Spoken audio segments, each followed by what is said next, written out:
All right, Jayhawks on the move as we are into week 5. Week 5 already. And guess who got their first win as a head coach? This guy. Jesup got his first win in a long, long time. 600 some days? I think I said 690, but I think it's like 694 if you're counting. So okay, it's been a while. Well, you'll hear a squeak every now and then. It's raining here on this Tuesday in Jesup, but talk about Friday night. How it all kind of played out. BCLUW coming into play. Things just seemed to go all right. Some people found their places, I think, in the lineup. I totally agree with what you said there, Nate. We have guys that are filling a role right now, and the big thing we're talking about this week is it the disease of me or the power of we? And not disease of you. No, not disease of me as in Sauer. All right. I don't know. I know you don't like to talk about names or anything like that. Exactly. And the big thing is, I remember my time at UNI. There's times where I wasn't. Maybe I thought should be playing more, or I thought I should be starting. And but at the same time, I decided that whatever role that coach thinks I can fill right now, that's the role I'm going to fill. And I think we see some of our guys getting put in a role, and they had a chance to experience a certain role, and they're having success in that role as well. Yeah, I guess when it comes to, just like you talked about, so my camera's getting a little loose here, even in your captain selection, just because you're a senior doesn't mean you're a captain. Just because you're a senior, or just because you did this last year or whatever, correct, that's your role. It doesn't mean it can't be. Correct. It's just a different way to get there. Exactly. But work through that. Jace Pilcher had a great game. He had 13 to 30, 280 yards. Yes. Couple touchdowns. Couple touchdowns, and we had our younger backfield, Joe Girantano and Tanner Cole, toting the rock for us. And they both those guys, I told you at the beginning of the year it's going to take a little bit of running back by committee, and together those guys rushed for almost I think it was 3 touchdowns and 160 yards. Yeah, I think Tanner Cole, all of a sudden he was out there, and he's not just a north-south runner. No, he'll lower his shoulder, but he's got some speed as well. You see Joe Girantano, and he's a little bit of a fast twitch guy, and sometimes we'll bring in Tanner, and Tanner's got some muscle. Not that Joe doesn't, but Tanner will be more, I want to try to run you over, but has the ability to make some cuts as well. Yeah, he had 11 carries, 94 yards. Girantano, 16 carries, 74 yards, touchdown in there. But your receiving core, he kind of spread it out a little bit. Yeah. We had, I believe, Fisher Orr had about 6 catches. You had... that's Ozzy, everybody. Ozzy's been in the back seat. There was a request from Amy at Amy's Groom Room that, and that's not a plug, by the way. Why doesn't Ozzy get to come along for the ride? Go for it. Car ride's the best. Anyway, your receivers, in case you were wondering what's going on back there. Fisher had, I think, 6 catches, and you had Shaq Mead had 2. I think Cooper had a handful as well. And I think every week we're looking to try to get maybe about, you see about 3 to 4 different guys getting several targets throughout the game, and at least 2+ catches for in each game as well. Well, yeah, Zach Mead had the big one, went to the north end zone, kind of really sparked some energy with the team. But I think Fisher Orr, he's kind of found a place on that receiving end too. Yeah, we've moved Fisher around a little bit. We've seen him at the running back. We've seen him at the slot, or whatever you want to call it. And it's the big thing we tell our kids is we want to put you in a position to be successful, and where we can put the team to be successful.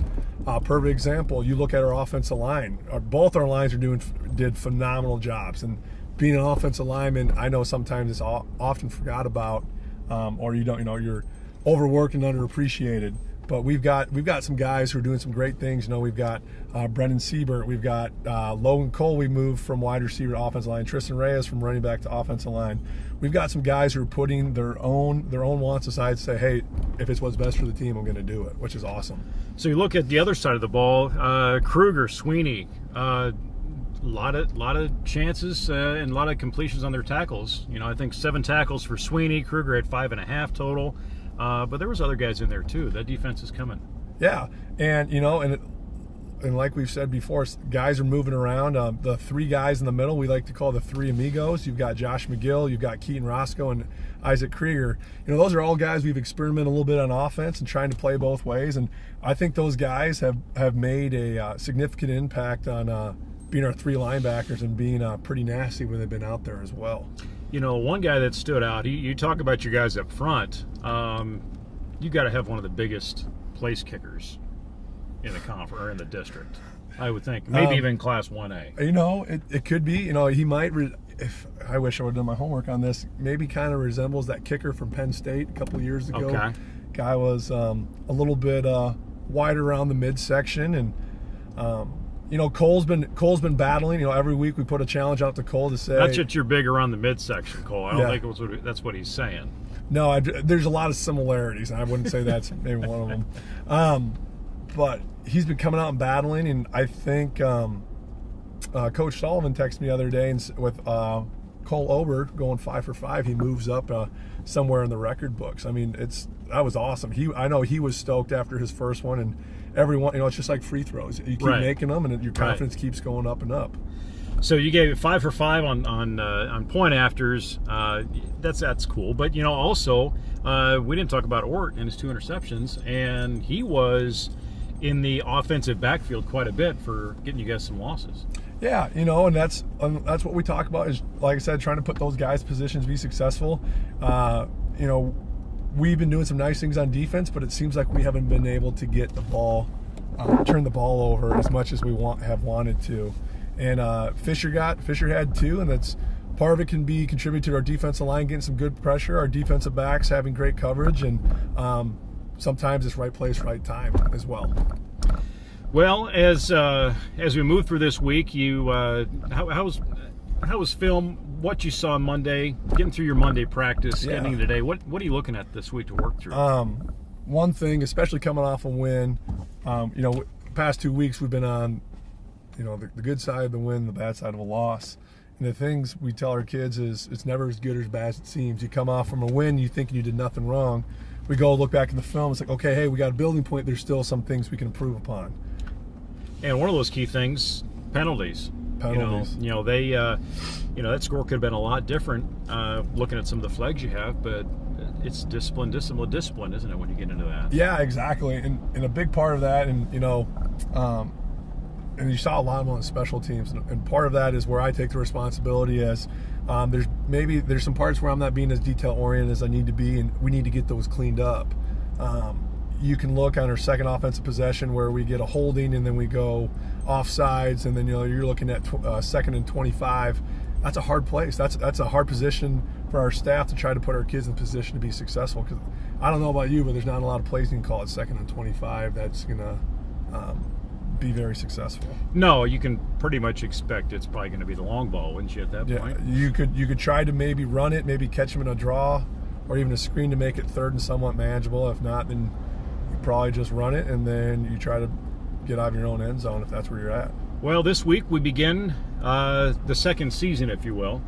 You got district play. You got 5 games from here on out. Travel to South Hardin. You got a little bit of a bus drive. Yep. Their numbers seem to be pretty fair as they stack up. But, that part of the state, when it was Eldora and Providence, there was some football tradition there. Mm-hmm. And it's got to continue on, I would think, now with some consolidation and some changes they had over there. But right. What are you seeing right now? They got the win over the weekend, too, so you're both 1-3 on the season. Correct. We're both 1-3, and we're right where we want to be. We're trying to set the tone. We're trying to set a strong tone for the week, especially start of district play. And you're going to see they have some big guys up front. They've got some guys that are back from last year. I believe their quarterback played a little bit. They do try to establish the run a little bit. There's a house for sale here. Did you see that? A couple of them. No, there is a couple. I brought my pen like I normally do, but I didn't bring out a sheet of paper to write stuff down on. You can get on Zillow, I'm sure. Yeah. Anyway, I'll download the side note. No, so they're just like us. We're both trying to do some great things and establish some of the foundation. One thing we tell our guys is the taller the building, the deeper the forms need to be. I'm not a huge construction guy, but I know if you want a tall building, you can't build on toothpicks. You got to build on some solid building material. It's like you do you recite the Three Little Pigs to your son yet?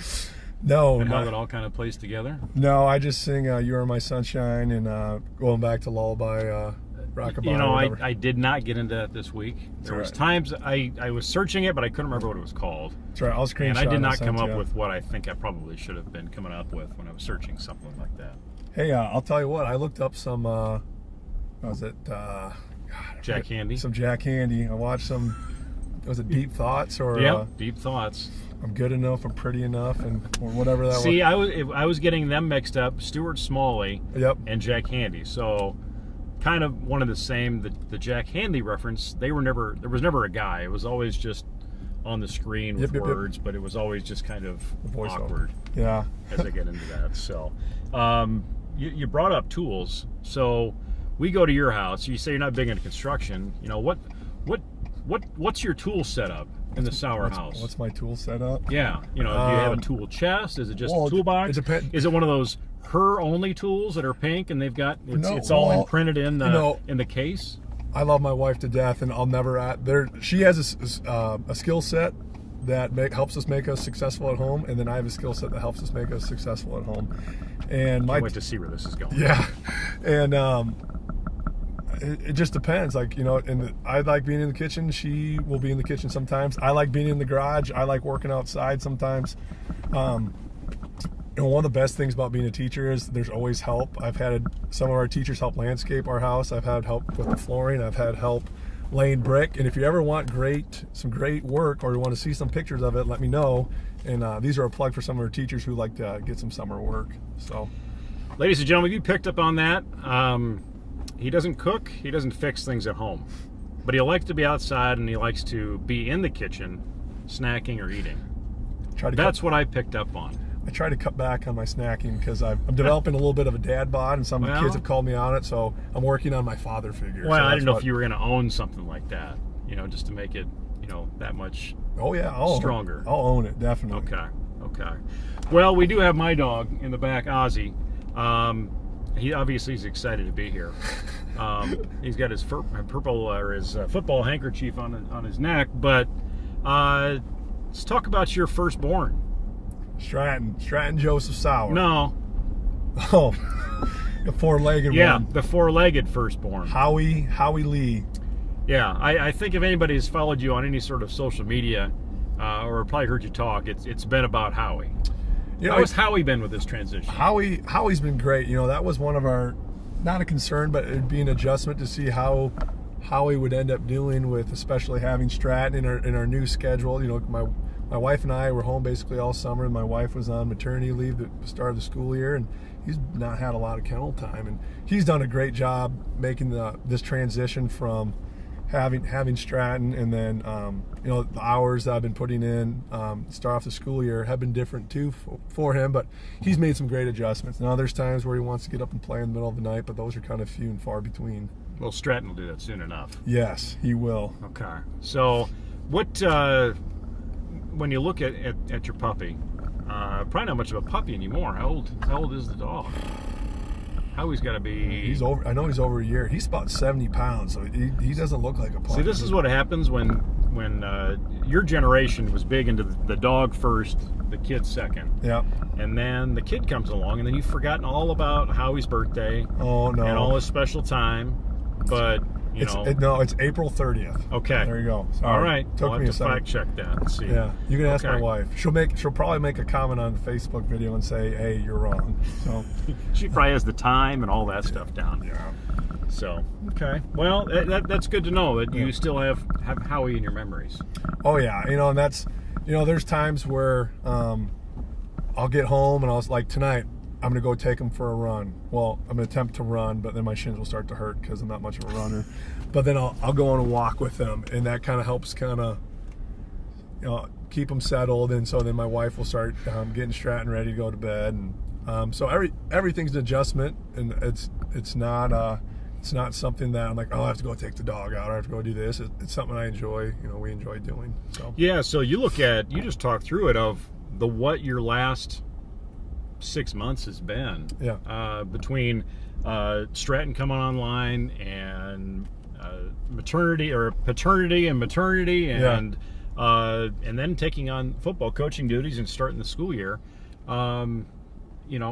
It's something you have to handle. How are you doing it?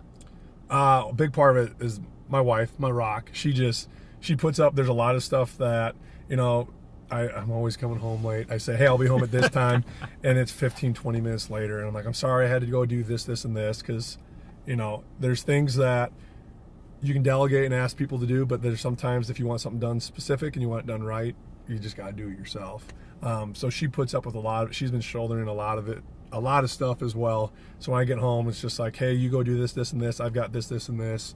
If you got to go out of the house for a little bit, I totally get it. So, and on top of that, just a huge support system from our families and just people in the community. Just making it. Hey, it's going to be okay. You guys are doing great things. You guys are building.